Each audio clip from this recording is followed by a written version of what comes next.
India on Thursday asserted that there would be no change to the LAC and that the disengagement process with China was going to be a long-drawn, complex affair.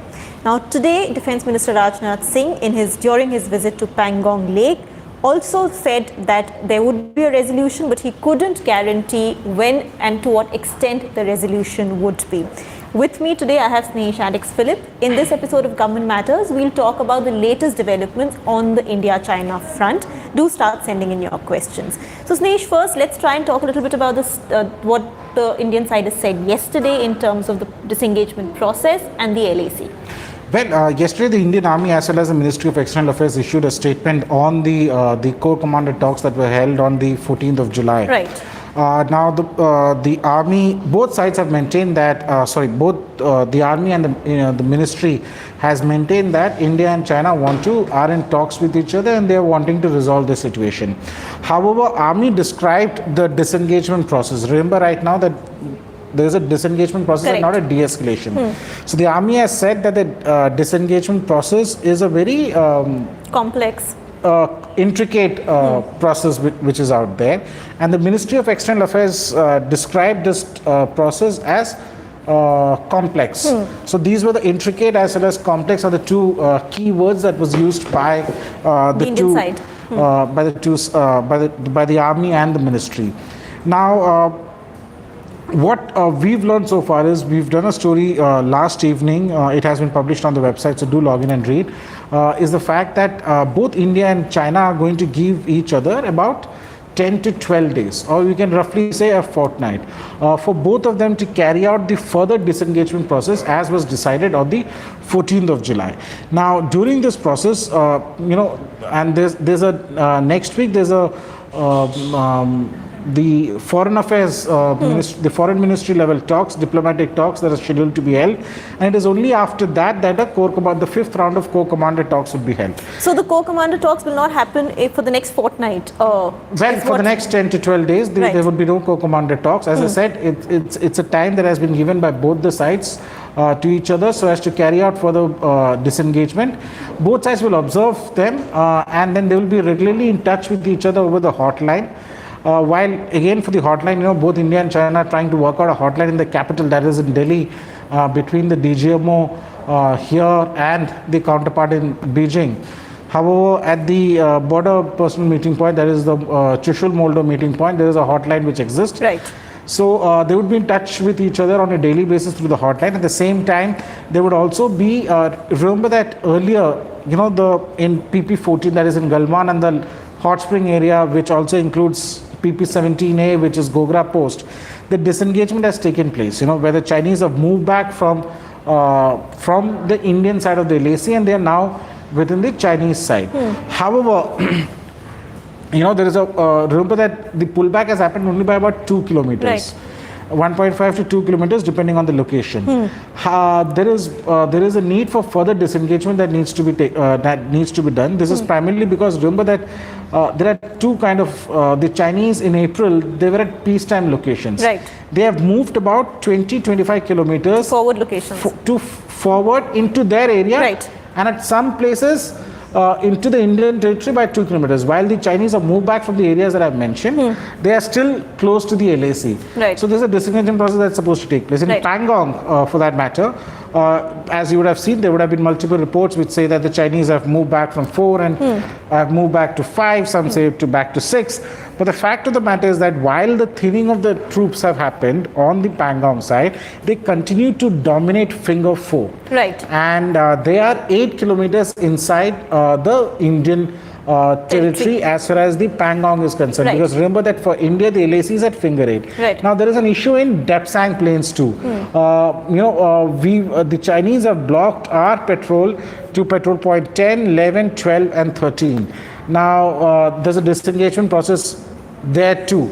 So, both Pangong and the Depsang Plains continue to be a problematic area because why it is problematic? Because while in Galwan and in the hot spring area, there was a larger understanding of where the LAC was. in these two areas. However, in Depsang and Pangong, there is clear differences as far as where the LAC is concerned. Right. Now, today, Defence Minister Rajnath Singh went to Pangong. He's made, he made fairly significant remarks. Let's talk a little bit about them. What did it mean when he says he can't guarantee to what extent a resolution could be found? Well, as you rightly mentioned, these are very significant remarks by the Defence Minister of the country, and these were also surprising remarks coming from the Defence Minister. Remember that while others have actually, I would not say surprising, but it's something that we expected from Rajnath. Even earlier, when when the AME and other officials in the government were trying to play down the issue, it was Rajnath Singh in TV interviews in which he clearly mentioned that the Chinese have come in large numbers to the line of actual control. Now here also Rajnath Singh has mentioned what is the reality on the ground. The fact is that if you're asking me, are the talks going on? Yes, the talks are going on. Are the talks successful so far? To a certain extent, they are successful because the pullback has happened in the areas that I mentioned. There's thinning down of troops that are there. Are you, if you ask me whether you're confident that the talks would solve this and the diplomatic and the military talks would solve the entire situation, then I'm not really sure. Right, so he's made a pragmatic... So he's been absolutely pragmatic and straightforward when he mentions that. Yes, he believes that the talks will lead to resolution, but he can't guarantee to what extent that the resolution can be, would be. Right. Okay, let's start taking some viewer questions. Roshan Pathak, there are media reports that China clearly expressed that it would not pull back from the Finger Four area. What would be the Army and Government of India strategy? Well, even I would love to know what is the Army's and Government of India's strategy. But as I said, right now the focus is on resolving the tensions through talks. As mentioned earlier, reported by me and mentioned earlier too, is the fact that there's thinning down of troops that have taken place. However, this thinning down is actually immaterial because from Finger 4, they've moved back 5 kilometers. Right. 1 kilometer back to Finger 5 and some to Finger 6. They can easily come back and again start, stay at Finger 4. And Finger 4, even when the thinning has happened, there has not been any pullback. They continue to dominate Finger 4 area. Right. Jagjit Singh, how is India preparing for tackling Chinese cyber warfare, and as China is expanding its presence in the Indian Ocean region, with Iran being the latest entry, China is also developing its naval potential fast. How is Indian Navy acting to deter their advance? So let's talk about the naval aspect. Well, the naval aspect is a very interesting one. Why I would say is because while the focus is on Ladakh, there's a lot that is happening out in the high seas. Now, my colleague Amrita had done this story in which she had mentioned that the Indian Navy has deployed additional ships, additional vessels to the Indian Ocean region. Now, these vessels are primarily for operational deployment, primarily to safeguard the high seas. However, these vessels can be, depending on what the situation, how the situation arises, can be deployed for other operations too. Right. Now, another interesting aspect is the U.S. Navy entry into this whole region. Now, you would see that the U.S. has sent multiple aircraft carriers.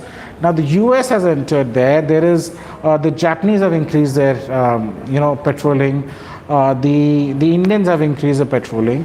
And if you and as we speak, there's a naval exercise that is happening off the Andamans right now. So that is also an interesting element. So if you ask, well, there are large deployment that is there, but not operationally deployed against China. But I can fairly assume that there is presence of Indian Navy as well as presence of other key powers in this particular region. Right. Pavan Kumar, everybody is talking about Finger 4 only, but what about Finger 5, 6, 7, 8? If China doesn't retreat, does India have the power to push China back to Finger 8? Well, who's saying that nobody is discussing Finger 5, 6, 7, 8? If it's Finger 4, if you're discussing Finger 4, because that is where they are, Finger 5, 6, 7, 8 is behind Finger 4. So if they are at Finger 4, it means that they control 5, 6, 7, 8. Right. You know, and so I really didn't get the so question. there is a conversation around it. It's not as if it's not being talked about.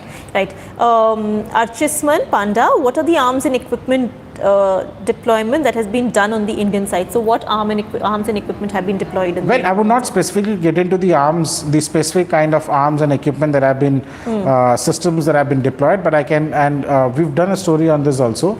You know, India initially went in for a mirror deployment.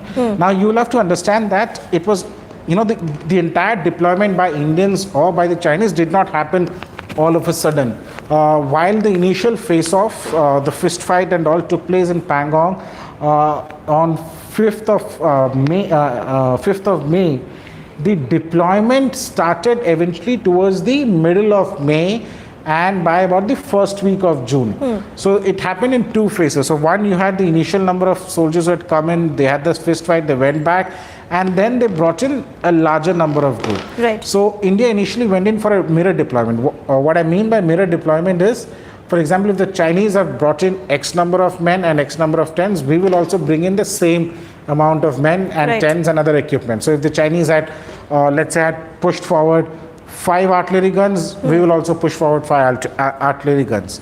However, since then, India has gone ahead and deployed in a larger number. Right. So remember that in this particular area, you already have one of the division, which is that's a 3 infantry div which is based there. Now, besides that, India has also brought in additional about 3 division level strength. Now, each division approximately has about 10 to 12,000 people.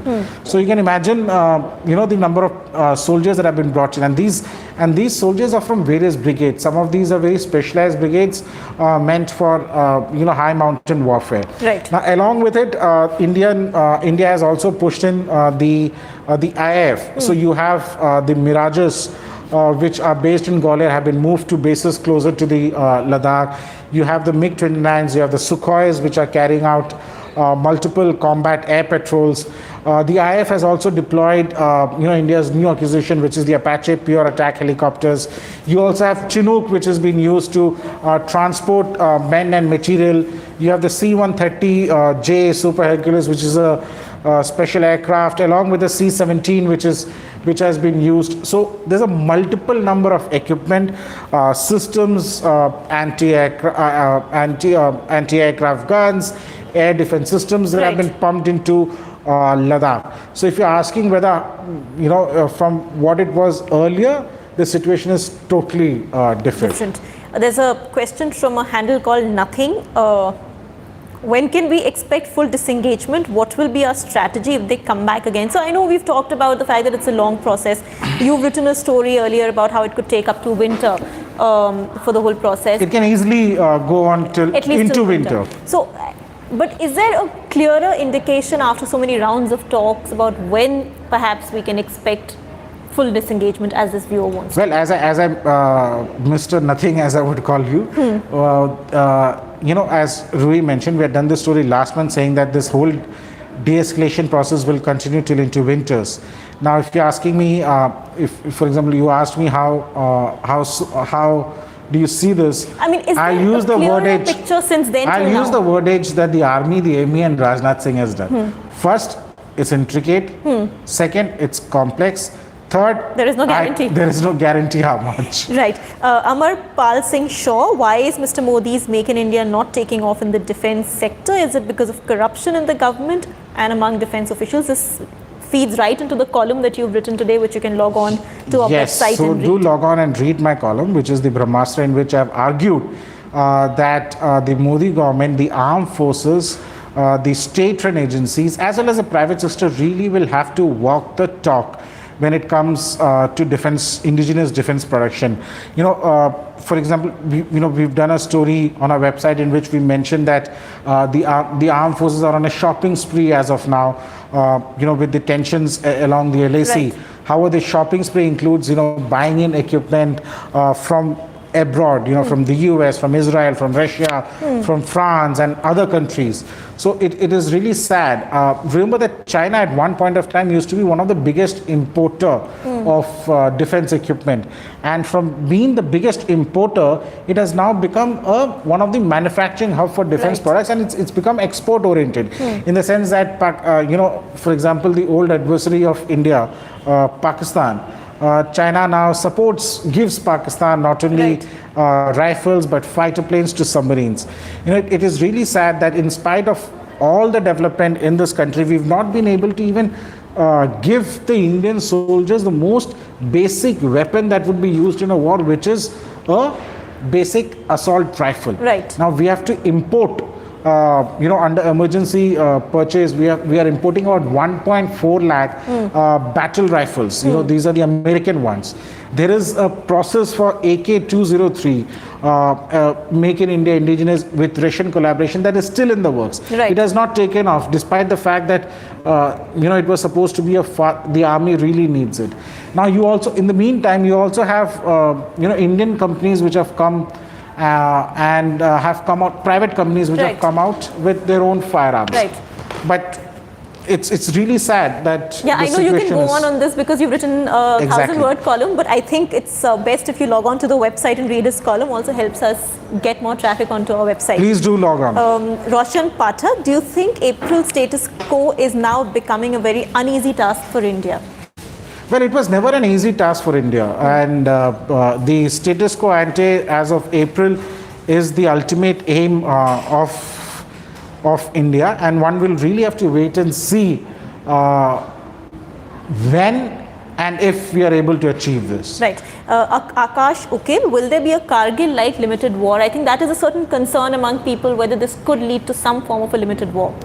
Well, this is I'll again go, I'm so sorry, I'm going back to my story again in early June, in which it mentioned that this is the biggest challenge that the Indian Army is facing since the Kargil war. There's a large number of deployment that has taken place of men, equipment, and the entire reason why they're focusing on disengagement is because if two sides remain in face-off for a longer duration of time, one never knows what can lead to a spark and eventually. Right. So, and this is exactly what happened on the 15th of June in Galwan, in which 20 Indian soldiers lost their lives. There have been higher casualties on the Chinese side, Which but the Chinese have not really come out and mentioned the casualties, the number of casualties. Right. So the focus is on disengagement. It is hoped that there is no further escalation. No further escalations. But then, and that is why the Indian Army is also, is following the policy of trust but verify. So the Indian Army is also not gung-ho about this disengagement process. While there have been a lot of reporting that is taking place, I can tell you that having, covering this particular beat, that the Indian Army is very skeptical about giving out information as far as disengagement process is concerned. It's not, it's not that they are hiding from, ideally if the disengagement process happens, they should be happy, but here they're doing a wait and watch approach, and that is why I said following the fourth round of the corps commander level talks, there's about a fortnight, 10 to 12 days of time that has been given by both sides to disengage further and to observe each other's move. Right. One last question, Snehesh. This is from Rashmi. Do you think Rajnath Singh feeding the sweet by his own hands to the soldier was appropriate, especially during COVID times? This actually did strike me as well, that it just seemed like out of place at a time when we are maintaining physical distancing. Have you seen the picture? Yes, I have seen the picture. It was a... You don't want to comment on it? It was well, this doesn't really come under... Just a sec. There were no masks and there was no social distancing. I think that's a bit of an issue. Ideally, let's call out what has to be called out. There is no dispute to the fact that if he has fed, it was against the social distancing rules. However, the fact that so many soldiers are posted along the LAC, is also, had it been COVID time, in COVID time, so many number of troops should not have been brought into Ladakh and have been deployed there. Well, what to do? That's the. So these are operational things. But feeding sweets is not an operational thing. No, I'm not talking about sweets, but as I said, the grouping, these are operational. All right, I won't put you in a situations. spot there. Thank you so much for watching Government Matters, for sending in your questions. Do have a good weekend. Also, Rajnath Singh may not want to follow social distancing, but you must do it.